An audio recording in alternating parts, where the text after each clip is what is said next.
नमस्कार भाई, स्वागत आप सभी का आपके अपने चैनल बैक टू एजुकेशन पे। देखिए लर्नर्स, पिछले 4 दिन से हम वीडियो नहीं बना पा रहे हैं कुछ काम की वजह से, ठीक है। तो उसके लिए हम क्षमा चाहते हैं आपसे। बट आज हम अपनी हिंदी की क्लास जो हमने अलंकार का फर्स्ट पार्ट कर लिया था, अब हम अलंकार का सेकंड पार्ट करने जा रहे हैं और अलंकार आज कंप्लीट हो जाएगा। कल इसकी क्वेश्चन आंसर के टेस्ट होगा आपका, ठीक है। देखिए आप अलंकार को ध्यान से पढ़िए, थ्योरी एक बार 2 बार आप पढ़िए, उसके बाद में तब हम आपको क्वेश्चन आंसर करवाएंगे। तो मैं आपको बताऊंगा इजीली आप इन क्वेश्चंस को कैसे कर सकते हो, ठीक है। चलिए स्टार्ट करते हैं। अलंकार,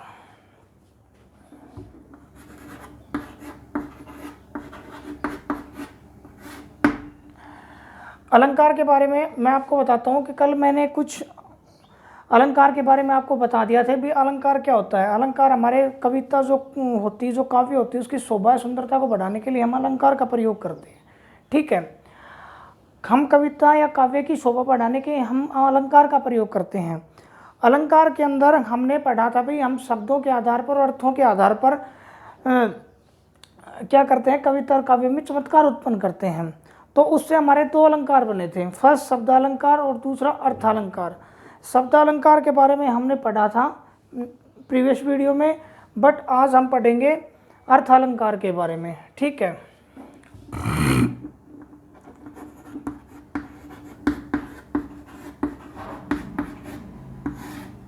अर्थालंकार, देखिए मैंने कहा शब्द के आधार पर जो चमत्कार उत्पन्न होते हैं, जैसे हमने कोई लाइन पढ़ी और उन शब्द से जब हमें कुछ आनंद की अनुभूति हुई तो हमने कहा कि शब्दों के आधार पर क्या हुआ, इस काव्य कविता में चमत्कार उत्पन्न हुआ है।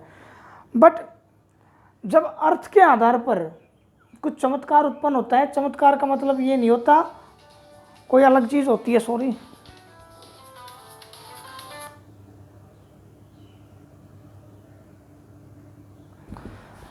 चमत्कार का मतलब ये होता है कि हमें वो सरल और सहज लगता है, पढ़ने में हमें अच्छा लगता है, ठीक है। देखिए अब अर्थालंकार को मैं आपको बड़े प्यार से और बड़े अच्छे से पढ़ाऊंगा, आप बस मेरे साथ बने रहिए, ठीक है। सबसे पहले मैं आपको ये नहीं बताता भी ये अलंकार, इसकी ये डेफिनेशन है। मैं एक एग्जाम्पल लिखता हूँ आपके सामने। मुख चंद्र सा सुंदर है, मुख चंद्र सा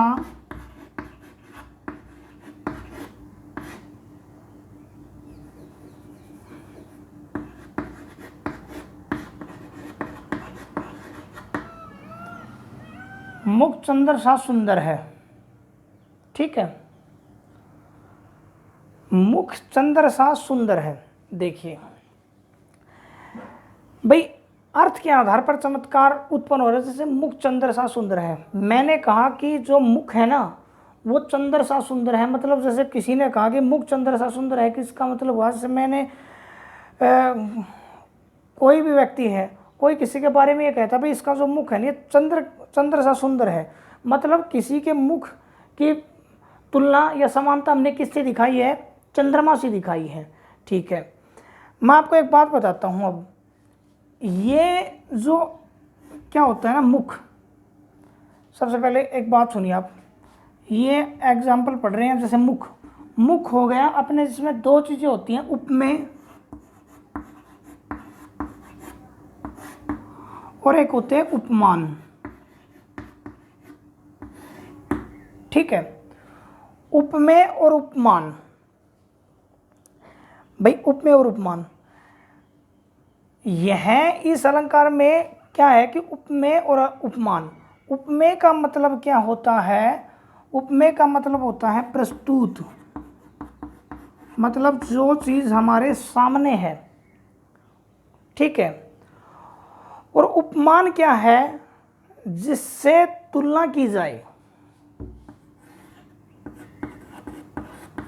जिससे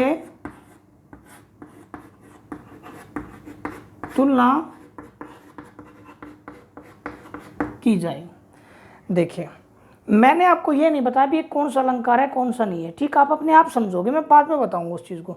मैंने लिखा मुख चंद्र सा सुंदर है, इसका मतलब ये हुआ कि मैंने किसी के मुख की तुलना वो चंद्रमा से की है, ठीक है। मैंने इसमें के अंदर आपको बताया कि उपमेय और उपमान, उपमेय आपको ये पता होना चाहिए, जैसे मैं आपको अगर डायरेक्टली लिखा दूं कि जिसमें उपमेय से उपमान की समानता दिखाई जाए उसे उपमा अलंकार कहते हैं, बट नहीं, मैं बता रहा हूँ कि उपमेय, उपमेय का मतलब होता है जो हमारे सामने हो, जो प्रस्तुत हो, और उपमान होता है जिससे तुलना की जाए, ठीक है, उसे क्या कहते हैं, उपमा अलंकार कहते हैं। तो अर्थालंकार में जो हम पहला अलंकार पढ़ रहे हैं वो कौन सा है, उपमा अलंकार, ठीक है भाई। और उपमा अलंकार के अंदर ये फर्स्ट एग्जाम्पल है, मुख चंद्र सा सुंदर है। मैंने आपको ये बाद में क्यों बताया है, क्योंकि मैं आपको डेफिनेशन को रटवाना नहीं चाहता, मैं आपको उसको अंडरस्टैंड करवाना चाहता हूँ, समझाना चाहता हूँ। मैंने कहा कि उपमा, उपमा अलंकार वो अलंकार है जिसमें उपमेय की उपमान से समानता दिखाई जाए, ठीक है, या कुछ समानता हो या कुछ तुलना हो, क्या हो उसमें, उसमें क्या हो, कुछ क्या तो कुछ समानता हो, ठीक है, या तुलना हो, या कुछ सादृश्य वाचक हो। सादृश्य वाचक भी मैं बताऊंगा कौन से, ठीक है। चलिए हम फिर से एग्जांपल पे आते हैं।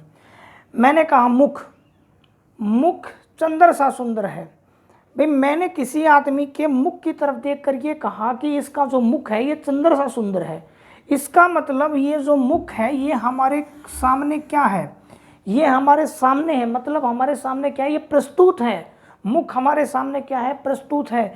और मैंने कहा उसे क्या कहते हैं, उपमेय। उपमेय का मतलब ये होता है जो हमारे सामने हो, जिसे हमें जो प्रस्तुत हो, जो हमारे सामने हो, ठीक है। और उपमान का मतलब ये होता है जिससे तुलना की जाए, तो मैंने तुलना किससे की है, चंद्र से, तो चंद्र क्या हो गया, इसमें उपमान हो गया, ठीक है, मुख चंद्र सा। और देखिए मैंने क्या कहा, उपमा अलंकार में क्या कुछ समानता होनी चाहिए या कुछ तुलना या कुछ सादृश्यवाचक होने चाहिए, और इसमें सादृश्यवाचक क्या है, सा जो है ना ये क्या है, सादृश्य,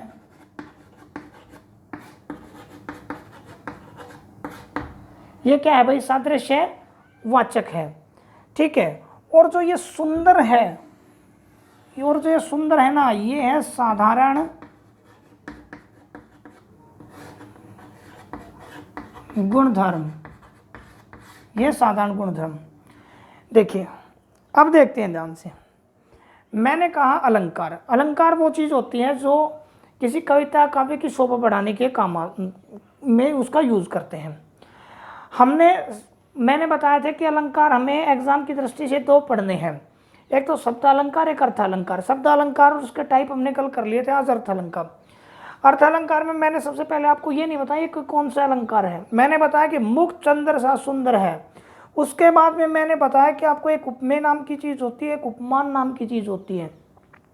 उपमेय वो होता है जो हमारे सामने प्रस्तुत होता है, और उपमान वो होता है जिसकी हम किसी से तुलना की जाती है, ठीक है। मैंने कहा कि उपमा अलंकार के अंदर कुछ समानता, कुछ तुलना या सादृश्यवाचक होते हैं, ठीक है। उपमेय, उपमेय का मतलब होता है जो चीज़ हमारे सामने है। मैंने किसी के मुख को देखकर कहा कि मुख चंद्र सा सुंदर है, इसका मतलब क्या है कि इसका जो मुख है वो चंद्रमा सा सुंदर है। तो उपमेय क्या हो गया, मैंने किसी को देख कर कहा कि मुख चंद्र सा सुंदर है, तो उस व्यक्ति का मुख जो हमारे सामने क्या है, प्रस्तुत है। और चंद्र क्या है, उपमान, उपमान का मतलब क्या है, जिससे हम उसकी तुलना कर रहे हैं। सा क्या है, इसमें सादृश्यवाचक, और सुंदर क्या है, एक साधारण गुणधर्म है इसका जो ये बता रहा है, ठीक है। ये क्या होगी, ये उपमा अलंकार हो गया, ठीक है। इससे ज़्यादा इसमें कुछ नहीं है भाई। चलिए अब आपको सादृश्यवाचक, अगर आपको फिर भी ये पहचान में नहीं आए कि कौन सा अलंकार है, ठीक है, तो आप सादृश्यवाचक जो शब्द दिए गए हैं उनसे आप पहचान सकते हो। सादृश्यवाचक वर्ड में आपको लिखवा देता हूँ, जैसे सा, से, सी, समान, ठीक है, ज्यों, जैसा,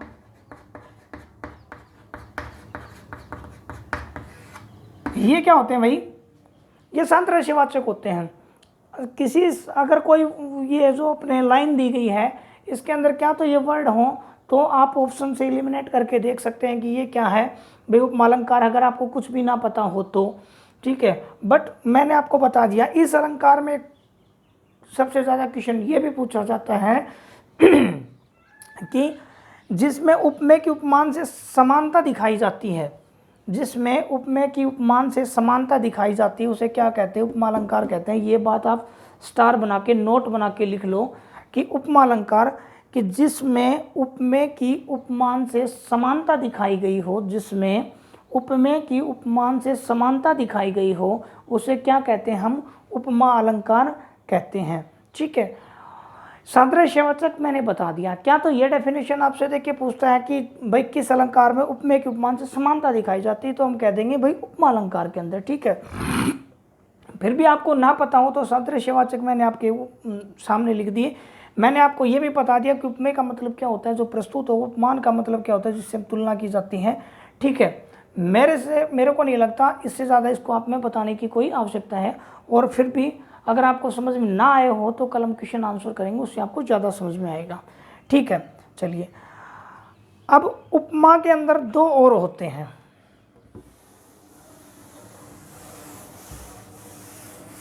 भाई उपमा के बारे में आपको इतना तो सब बताते हैं, लेकिन उपमा जो अलंकार होते हैं ना उसमें दो अलंकार होते हैं, पूर्णोपमा और लुप्तोपमा। उपमा के अंदर जो है ना उपमा, इसके अंदर दो और होते हैं, पूर्णोपमा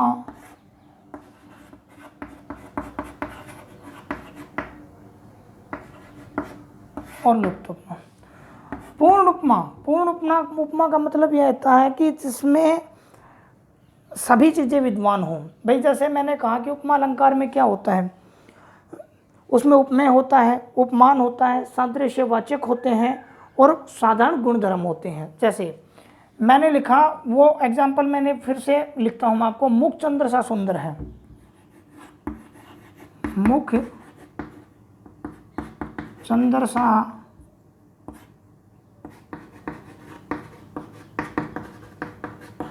सुंदर है। भाई पूर्ण उपमा का मतलब होता है जिसमें उपमेय हो। उपमेय हमारे सामने क्या है, इसमें मुख। जिसमें उपमान हो, उपमान क्या होता है, जिससे तुलना की जाए, चंद्र। सादृश्यवाचक क्या है हमारे सामने, इसमें सा। और साधारण गुणधर्म क्या है इसमें,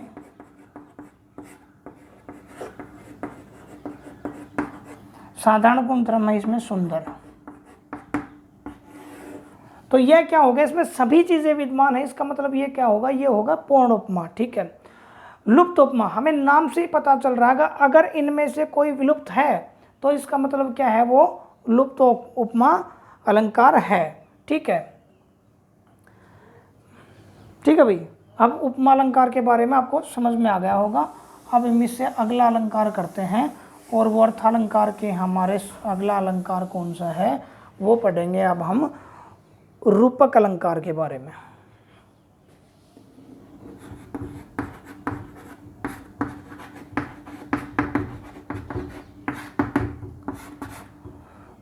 रूपक अलंकार, भाई देखिए रूपक अलंकार के बारे में आपको मैं सिंपल भाषा में बताता हूँ। जैसे रूपक अलंकार के बारे में क्या कहते हैं, मैं गुणों में अत्यधिक समानता,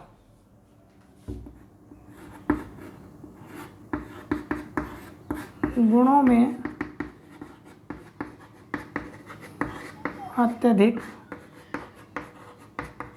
समानता जिसके अंदर हो ना वो रूपक अलंकार होता है। लेकिन फिर भी मैं आपको रूपक अलंकार के अंदर इससे और अच्छी बात बताता हूँ अपने तरह।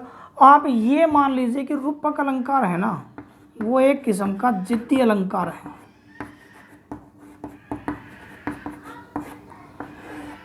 मतलब जिसमें जिद की गई हो, जो किसी की ना माने, वो क्या है, वो रूपक अलंकार है भाई। अब आप कहोगे कैसे, तो चलिए मैं एग्जांपल से बताता हूं। मैंने लिखा मुख चंद्र है, मुख चंद्र है, चरण कमल है,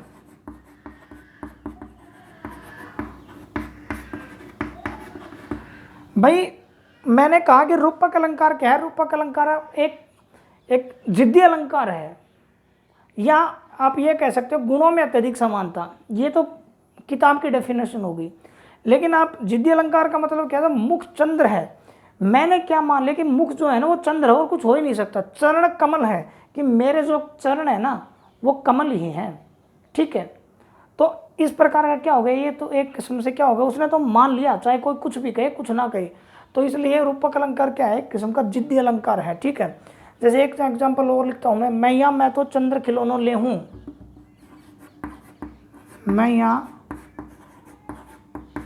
मैं तो चंद्र खिलौनों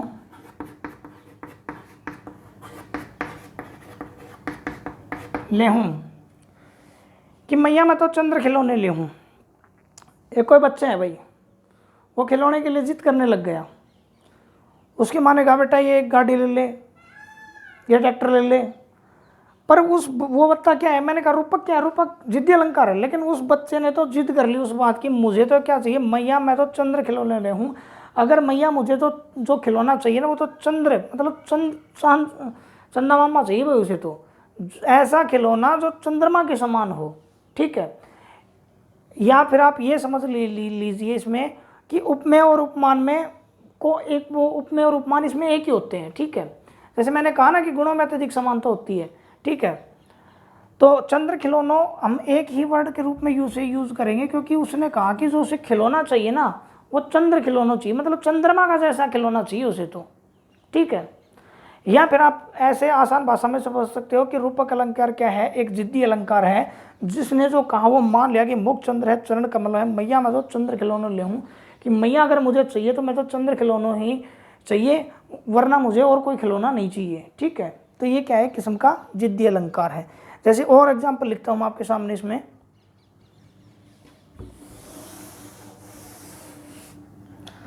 संध्या सुंदरी उतर रही,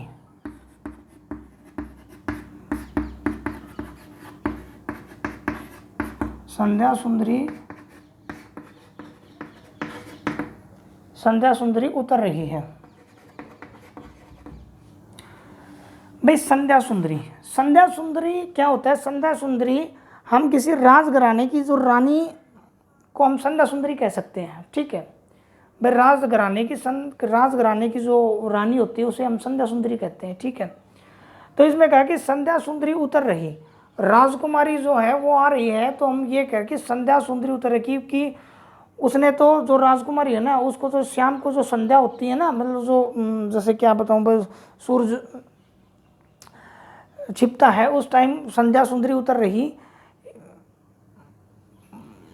कि सॉरी यार, जो सुंदरी जो क्या है? सुंदरी एक औरत है, ठीक है, जो अपने आप को संध्या की तुलना में अपने आप को प्रेजेंट कर रही है यहाँ, ठीक है। आप ये समझ लीजिए यहाँ संध्या सुंदरी उतर रही, ठीक है। तो रूपक अलंकार क्या है? एक प्रकार का क्या है? जिद्दी अलंकार है, ठीक है भाई। और गुणों में अत्यधिक समानता, आप ऐसे समझो तो ऐसे समझ लो और ऐसे समझो तो ऐसे समझ लो इसको, ठीक है। अब अगला देखिए,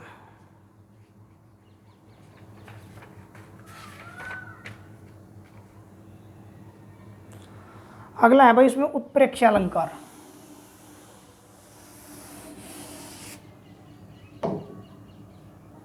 उत्प्रेक्षा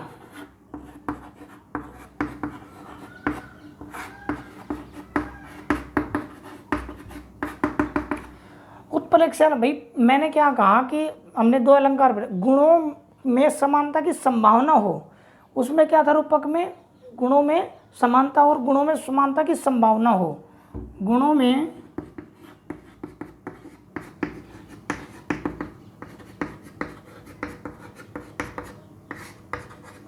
समानता की संभावना हो गई, ठीक है। उत्प्रेक्षा अलंकार देखिए, अब मैंने कहा मुख मानो चंद्र है, मुख मानो चंद्र है। मैंने ये एग्जाम्पल किस में लिया था? एक तो उपमा अलंकार में लिया था, वहाँ इसमें सादृश्य वर्ड मैंने क्या कहा था कि मुख मानो चंद्र सा है, लेकिन इसमें मुख मानो चंद्र है। भाई इसमें क्या है, इसमें गुणों में क्या है, संभावना की संभावना है कि मुख मानो चंद्र सा है। मैंने कहा कि भाई किसी व्यक्ति के बारे में कहा भाई इसका मुख क्या है, कैसा है, तो किसी ने कहा भाई इसका तो ऐसा मुख है, किसी ने ऐसा मुख, और किसी ने कहा कि इसका जो मुख है मानो कि चंद्रमा के समान है। ठीक है, उसने कन्फर्म नहीं कहा ये बात, उसने संभावना व्यक्त की कि शायद इसका मुख क्या है, चंद्रमा के समान है। ठीक है, ठीक है। उस चलिए एक एग्जांपल और लेते हैं। मैंने लिखा कि उस काल मारे क्रोध के, उस काल मारे क्रोध के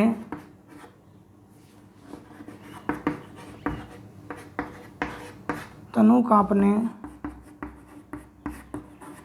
उसका लगा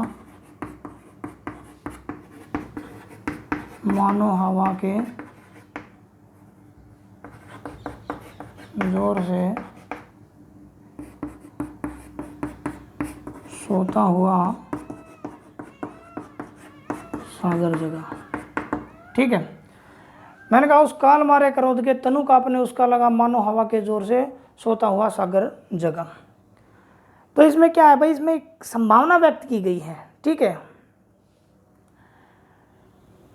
देखिए अगर आपको फिर भी समझ में ना आए तो उत्प्रेक्षय अलंकार के अंदर जो होते हैं ना, उत्प्रेक्षय अलंकार के अंदर जैसे संभावना को व्यक्त करने वाले शब्द होते हैं, जैसे संभावना व्यक्त करने वाले शब्द होते हैं जैसे मानो मनु, मानो मनो, जनु जानो। ठीक है, आदि वर्ड होते हैं इसमें।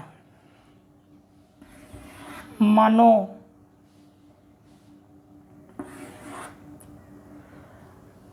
जैसे कि उपमा अलंकार के अंदर क्या था, कुछ सादृश्य जैसे सा से सी सम समान। ठीक है, उसी तरह से उत्प्रेक्षय अलंकार के अंदर क्या है, मनो मानो, जनु जानो। ठीक है, ऐसे जो शब्द आएंगे वो हमें क्या, किसकी ओर के संभावना वाले शब्द हैं जो किसकी ओर हमें संकेत करेंगे, ये क्या है भाई, उत्प्रेक्षय अलंकार है। ठीक है, इससे ज़्यादा आपको इसमें रटने की कोई आवश्यकता नहीं है। डेफिनेशन इनमें से सबसे ज़्यादा सिर्फ पूछता है तो उपमा अलंकार की पूछता है कि जिसमें उपमेय की उपमान से समानता दिखाई गई हो उसे क्या कहते हैं, उपमा अलंकार कहते हैं। उत्प्रेक्षय अलंकार गुणों में संभावना की संभावना वाले वर्ड है कि मानो, जानो, जनु जानो। ठीक है, तो ये क्या संभावना वाले शब्द है। ठीक है, तो उस पर उत्प्रेक्षय अलंकार में इतना ही है। चलिए अब लास्ट में एक अलंकार बच गया जिसे कहते हैं अतिशयोक्ति।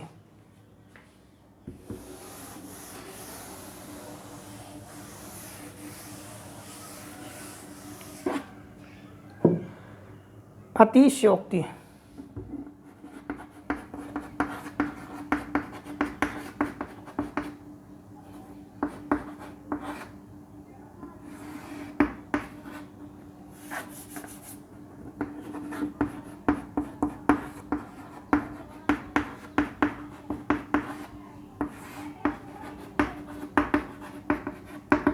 अतिशयोक्ति, अतिशयोक्ति अलंकार वह अलंकार है जिसमें किसी चीज़ की बढ़ा चढ़ाकर वर्णन की जाए उसे अतिशयोक्ति अलंकार कहते हैं। ठीक है, जैसे एग्जाम्पल लिखा, मैंने लिखा विद्यापति के लिए गंगा नदी ने राह बदल ली। विद्यापति के लिए गंगा नदी ने अपनी राह बदल ली। ठीक है, कि विद्यापति क्या है, विद्यापति एक कवि है। ठीक है, विद्यापति एक कवि है। तो अब आप ये बताइए भाई, इससे ज़्यादा फेंकने की कोई हद होती है कि विद्यापति के लिए गंगा नदी ने अपनी राह बदल ली। और आपको पता है कि नदियाँ कभी अपनी राह नहीं बदलती किसी से। ठीक है, विद्यापति भाई एक कवि के लिए नदी अपनी राह थोड़ी ना बदलेगी, इसलिए कहा कि विद्यापति के लिए गंगा नदी ने अपनी राह बदल ली। कि विद्यापति को इतना बढ़ा चढ़ाकर बताया गया है इसके अंदर कि विद्यापति की तुलना सीधी गंगा से कर दी कि विद्यापति से गंगा नदी ने अपना रास्ता बदल लिया। इसलिए क्या कहता है, किसी के बारे में आवश्यकता से ज़्यादा बढ़ा चढ़ाकर बताया जाए तो उसे क्या कहते हैं, अतिशयोक्ति अलंकार कहते हैं। जैसे राणा प्रताप के बैठते ही चेतक उड़ गया, जैसे राणा प्रताप के बैठते ही चेतक उड़ गया। भाई आपको बताएं कि राणा प्रताप का जो घोड़ा था वो चेतक था, बट इसमें क्या क्या है, चेतक को इतना बड़ा चढ़ाकर दिखाया गया कि भाई घोड़ा दौड़ता है, उड़ता थोड़ी ना है, कि भाई राणा प्रताप जैसे ही घोड़े पर बैठे घोड़ा क्या होगा, उड़ गया। तो इसमें चेतक को ज़्यादा बड़ा चढ़ाकर बताया गया है, तो उसे क्या कहते हैं, अतिशयोक्ति अलंकार कहते हैं। ठीक है भाई, मेन जो अलंकार थे वो हमारे ख़त्म हो चुके हैं, बट फिर भी एक दो अलंकार अगर ऐसे लगते हैं तो मैं आपको करवा देता हूँ। जैसे संधि अलंकार है, एक दो अलंकार है जो कभी कभी पूछ लेते हैं, जैसे संधि अलंकार।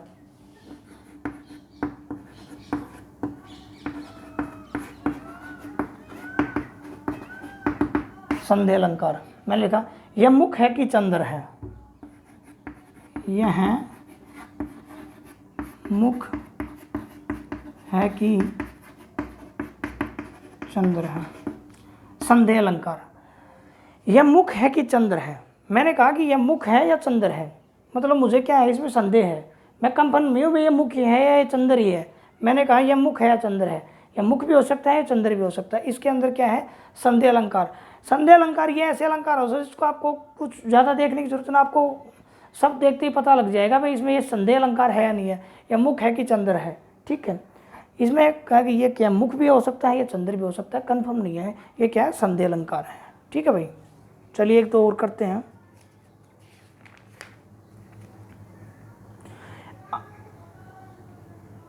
अनन्वय अलंकार,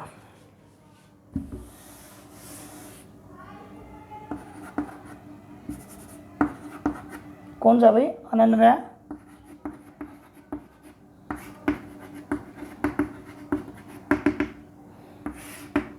अलंकार। ये अलंकार मैं इसलिए करवा रहा हूँ आपको क्योंकि अभी यूपी में जो एग्ज़ाम हुआ था, यूपी पुलिस का जो प्रवेश एग्जाम हुआ था, उसमें अलंकारों के बारे में पूछा गया था।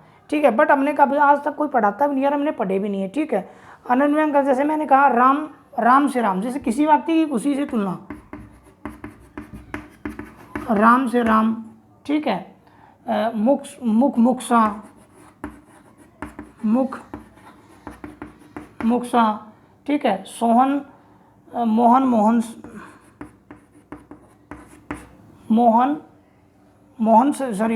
मोहन, राम से राम, मोहन से मोहन, मुख से मुख। तो यह क्या है, अनन्वय अलंकार है। ठीक है, तो एक दो ऐसे थे, मैंने आपको बता दिया इनके बारे में। ठीक है, देखिए भाई, अलंकार मैंने आपको कंप्लीट करवा दिए हैं। ठीक है, एक दो अलंकार जो अनन्वय अलंकार बताया, जैसे वो एक दो अलंकार अगर ऐसे कुछ रह भी गए जो ज़्यादा खास इंपॉर्टेंट नहीं है, उनके बारे में तब मैं आपको क्वेश्चन आंसर करवाऊंगा, तब बता दूंगा। ठीक है, बट आपको इन दोनों वीडियो को बड़े ध्यान से पढ़ना है, एक बार समझ में आए 2 बार देखिए। क्योंकि देखिए भाई, अगर आप वीडियो देख लेते हैं बैठ के, नोट्स नहीं बनाते हैं, कोई फ़ायदा नहीं। आप एक बार देखें, 2 बार देखें, तुरंत आप याद रखोगे, उनको भूल जाओगे। ठीक है, कोई फ़ायदा नहीं से, आप इनको अच्छी तरह से पढ़ें। कल मैं क्वेश्चन आंसर करवाऊंगा, तो आप क्या करें, वीडियो को बार बार पॉज करें, आप पहले खुद से उत्तर दें, फिर उसके बाद में देखें भाई उसका आंसर क्या है, और एलिमिनेशन मेथड से हम कल क्या करेंगे, इसकी एक्सरसाइज करेंगे। ठीक है, और भाई देख, ज़्यादा से ज़्यादा आप सपोर्ट करो आपके अपने चैनल बैक टू एजुकेशन को। ठीक है, आपके लिए मैथ और साइंस की क्लासेस भी जल्दी स्टार्ट की जाएंगी। ठीक है, तो आप क्या कीजिए, सपोर्ट कीजिए और अपने दोस्तों को बोलिए शेयर करें, सब्सक्राइब करें। ठीक है भाई, थैंक यू।